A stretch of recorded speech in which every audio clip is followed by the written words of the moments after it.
Welcome to the Product Bakery podcast. My name is Christian, I'm Alex, and together we present you the ingredients to build the right products.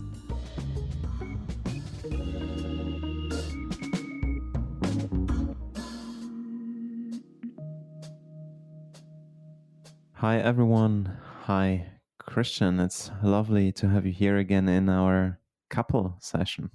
Oh yeah, finally. I was waiting for it all week.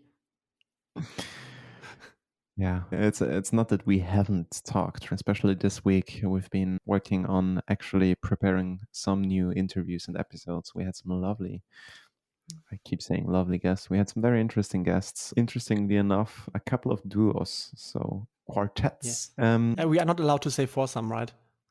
No, not on the internet. There's this toggle on when you launch a podcast, which is like explicit content. Yeah. So don't say it. Otherwise, we need to pick that. Like we can just beep whatever you just said. How was your day, Christian? Exhausting, but very good. Ready for the interview. And I don't believe consulting live can be so exhausting. Yeah. I see your calendar. Yeah. So today I had a coaching day. And you don't see everything in my calendar. Oh, okay. So you're hiding the dates. Yeah. Well, with all the evenings that we pass together, I'm if you sure see me don't have so busy, many. I want you to see me busy.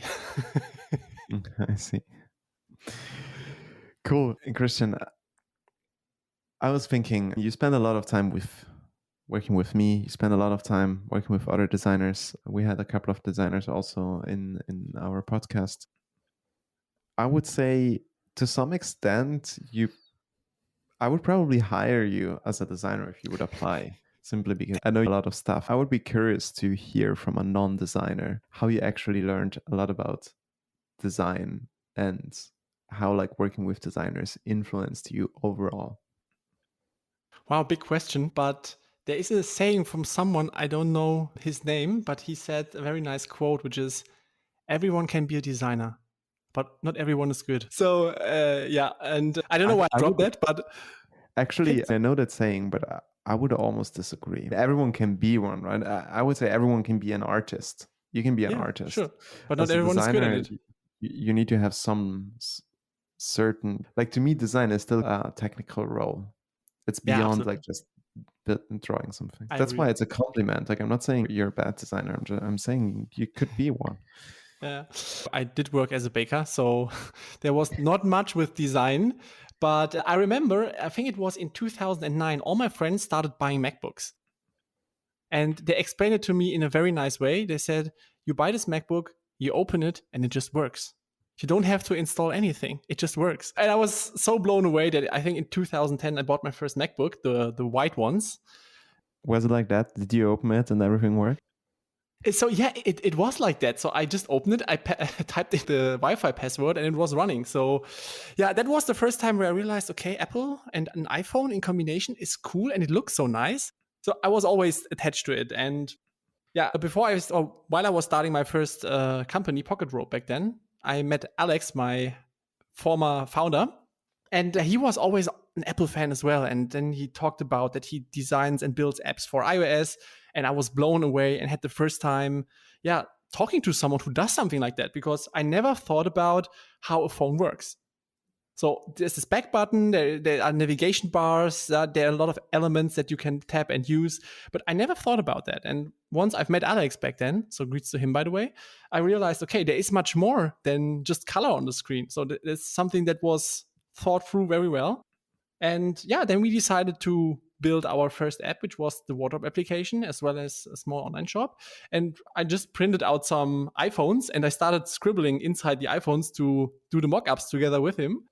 And I just realized, okay, there is no back button. That doesn't make sense at all. So yeah, and with that, I just started getting into the world of design. Sounds so easy, right? Yeah. So the thing is, once you pay attention to these things, you automatically learn how it works, right? It's not a rocket science to at least get a basic understanding of how the interface works in an app. But it took me some time until I just realized it. And then once I started focusing on it and also regularly checking the Apple updates, the new iOS versions with the design updates, you can get into it. You don't need to be the one who designs it, but you also see how it should look based on what you have just taught yourself. Yeah. And I think you just mentioned two very important things. You don't have to be the one that designs it. I think, obviously, as a product manager, you should not even have to design it. But it's very good to have a basic understanding and to be able to talk with professionals, because they will know. You need to trust them. But the more you can actually bring to the conversation, and the more you understand the field, and the more you understand best practices and so on, the better the conversations that you can have. And secondly, I think what I also like is, you mentioned sketching out different screens on paper and then realizing that there is no back button, right? I think this highlights the importance. And it's so funny because designers even easily forget this, of working with a flow. The second everything you design, you don't design it as a single screen, but you design it as a flow, helps you actually spotting a lot of like the problems in the user experience that you might have. Yeah. I fully agree with you. And back then, there were two things that helped me a lot to get better in designing, actually, because I had my own project back then with my friend, and then we both started working for the same company. It was our first job. And at that company, we needed to redesign shopping apps. We had a shopping app template that was used by and customized by all of their merchants and retailers that were part of the platform. And we needed to do it globally for all of them. So the impact was for everyone the same because they're all using the same template and they have custom sites and stuff like that. But the navigation and the checkout process, etc., was designed by us. So I started that redesign project with my friend because he was actually an iOS engineer, but we let him design as well because he's a super good designer. And once we started building everything from iOS 6 to iOS 7, so away from the skeuomorphism to the flat design, it was a complete new experience we needed to build. We didn't have much time because there was pressure, and I wasn't even asking the question why, I have to admit. But so we sat down together, we reviewed many times the buttons, and at some point, and I'm not kidding, I bought a magnifier because when I was having the phone on my app or the prototypes, I was literally every time finding pixel too much left or wrong on any kind of buttons. So that was also much fun. But it forced me to go very deep into this whole user interface and also the user experience back then. Looking back, do you think it's good that you actually developed or got forced into developing a better understanding of design, and even going that far for like really checking pixel perfect designs?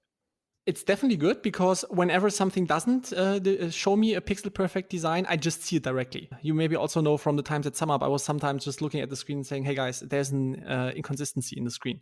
The engineers will ask because they will be the first ones who are going to see that. Therefore, I have an eye for that, but it's not like that I'm telling a designer what to do. So not at all. I'm always trusting my designer.